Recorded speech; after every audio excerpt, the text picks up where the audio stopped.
कि आप बोल रहे हैं कि आकांक्षा जी का जान लिया गया है, बट जिस तरह वो रो रही थी लाइव में आके ना, अगर नहीं रोती तो मुझे शक जाता इस चीज को लेके कि हो सकता है कि जान लिया गया है।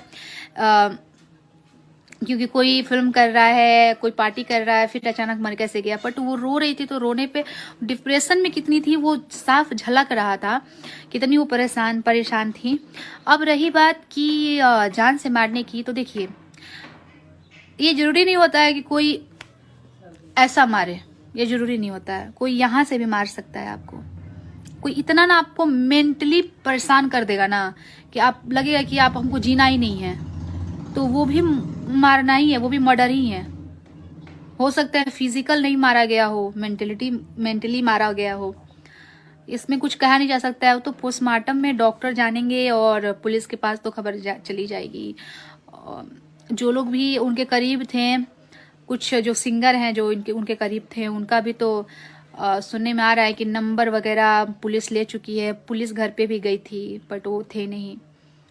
तो ये भागना अच्छी बात नहीं है। अगर आप किसी को इतना प्यार करते हैं तो भाग क्यों रहे हैं? सबसे पहले मुझे लगता है कि उनको पहुंचना चाहिए था, क्योंकि नहीं पहुंचे तो क्या कारण है वो तो भाई वही जाने, लेकिन थोड़ा सा तो खटक रहा है ये चीजें हुआ। और जो अगर दोषी होगा तो उसको सजा, तो मैं बस इतना ही करूंगी कि प्रे करूंगी भगवान से, माता रानी से। माता रानी का दिन चल रहा है और बस उनको न्याय मिलना चाहिए। घटना घटित हुई है, उसे मैं कड़ी से कड़ी शब्दों में निंदा करता हूँ। बिहार सरकार से मांग करता हूँ कि दोषी जल्द पकड़ा जाए और उन्हें कड़ी से कड़ी सजा दी जाए।